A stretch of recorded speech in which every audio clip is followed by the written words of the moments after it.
Hey everyone, welcome back to the channel. It's Lenore. Alright, I gotta say, today's episode of Seven Deadly Sins was so... Oh my gosh. I'm not fangirling over it entirely. I'm just trying not to cry a little. I'm a little misty-eyed right now. So in this episode, we got to see Bond's past as a child, and I'm still surprised that his face as it is now looks the same as it was when he was a kid. But aside from that, it turns out his home life was shit. His parents sent him out to steal food and don't care if he doesn't come back with it. If he comes back beaten up, they beat him up worse. So someone saves him from that and actually feeds him and becomes like his surrogate father in a way. But this guy is actually harboring his own secret as well. Oh my gosh, it was so sad. Oh my gosh. This guy, oh my gosh, it's so terrible to me that I forgot his name already, but he basically taught Bond how to steal, and he wasn't too good at it, let's be honest. I mean, he's a kid, he's just learning, yeah, but he did learn some skill, I guess, and that pretty much helped him when he got older. But then there was a pretty difficult choice that had to be made. The man that was Bond's surrogate father was also a beast man, and he had his own son in hiding, waiting for him. And like I said, there was a difficult choice that had to be made. They were going to rob a manor together, but Bond went in alone. The guy came to try save Bond, but then it turned out that soldiers had found that his son was in the mountains somewhere. So it was either save a boy that he had only known for probably only a couple of weeks, or his son who was waiting for him to come home. Yes, well, it was a hard choice. It was more heartbreaking to see that his son got killed. But then what made things seem a little bit better was the fact that the beast man that Jericho and Bond saved from some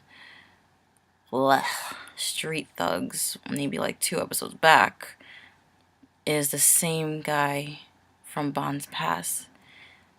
And I'm kind of surprised he lasted as long as he did. I mean, Bond grew up and got older, but then he also became immortal. He was in prison for like, what, about 10 years maybe? I mean, yeah, it's only natural the guy would still be alive, but he's in his beast man form this whole time. So in his human form, he should be an old man. But it is nice to see that they reconnected, and that Bond didn't hold a grudge against him for what happened so long ago. So that's why you see this thumbnail. Oh my gosh, it was too touching to leave it. I'm sorry, everyone. But now we also have training between, well, pretty much everyone, in a way. But next episode, I think a few loyalties are about to be tested, which is going to be leaving me on the edge of my seat, actually. Plus, there's a whole matter of Deanne and pretty much the Giant Clan now. She probably, after that head injury, of course, still has no memories of the 7 deadly sins and everything else that happened to her, aside from sometime after she met King and after Matrona's death. So that's going to be very interesting to see if she pops up in the next episode.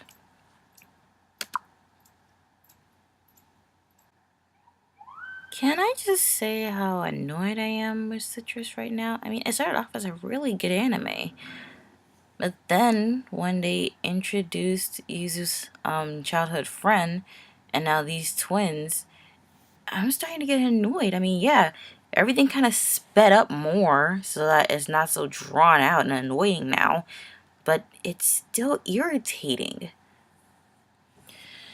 Alright, so basically, Sara's little sister, Nina, catches Yuzu and Mai together and finds out that they're more or less involved with each other. But then still comes up with a plan to get her sister together with Mai anyway. She sets everything up perfectly, even not really telling Yuzu that their sisters are pretty much more or less together or anything or whatever. But then it does come out eventually at the end. And I'm thinking next week is the final episode anyway, I think. Yeah, I think this anime is only supposed to be like 12 episodes long. But honestly, it seems like things are moving way too fast and all that. Like I said, it's annoying now. I mean, like I said in my last review, quote unquote destiny is just plot convenience, really. Because the way things are going now, really, it's just set up to either probably give us a second season, which wouldn't be a bad thing, but also feels like it's also set up to get someone's heart broken and like just not have like a full resolved happy ending or whatever. And honestly, that's not cool. Seriously, that's what irritates me the most. At least with an anime like Food Wars, getting a cliffhanger like this will make it more interesting because it makes you want to come back for more. But this makes me not want to come back at all. I mean, yeah, I'm gonna read the manga eventually. But seriously, seeing all this? Yeah, I get it's gonna be different from the manga than it is in the anime, but seeing all this and knowing what I'm in for when I start reading the manga, yeah, it just makes me not want to read it at all. Of course, it's probably going to be a lot worse in the manga, because in the manga, if we don't get a season 2 to this, there's probably going to be a whole lot more in store coming up down the pipelines and all that stuff and blah, blah, blah, blah, blah, blah, blah. I'm just irritated now. Damn it all. Ancient Magus Bride brought a little more light onto Joseph's state of mind and everything else he's been doing up till now. It turns out in the past he used to be a normal human, living in a village that pretty much shunned and isolated him because they thought he was a witch since he could talk to the dead. Not only that, he was also a grave digger. I guess that was the only job he could really get to make a living. He heard someone calling out for help, and he went and helped them. It turns out this person who called for help was the original Cartifex. They were not one person until, I guess, finally Joseph kind of lost his mind. The isolation he'd been put through from his village, the constant bullying and everything that he's been through, while trying to help someone get better, but they were neither getting better nor worse. After a while, it took its toll on his sanity, till he decided they should help each other. Originally, he planned to help Cartifex get better. Joseph planned to take care of Cartifex till he was able to move on his own again, till he was able to go outside and walk. Then they would have left that village and lived somewhere else, possibly making a better life. But upon seeing things weren't getting better or worse, he decided that maybe they should help each other and just become one being. After that, Joseph just started taking people's random body parts and stitching them onto himself. After a while, his memories of Cartifex seemed to simply fade. And that's how he got his curse, to live and not be able to die. But as he was always in constant pain, he had no idea of what to do. It's actually quite sad in a way. It makes you pity him. But then again, you also can't pity him because he has no remorse for someone else's life after a while. Meanwhile, before we see all of this, Elias has pretty much lost his mind. He's reverted back to his actual true form, pretty much going on a rampage searching for Chise, which I can understand.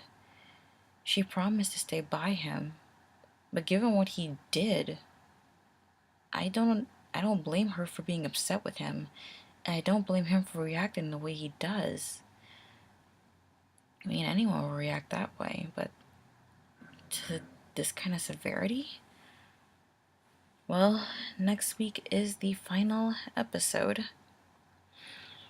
So, we'll see if this all gets wrapped up in a neat little bow, and hopefully we get a season 2.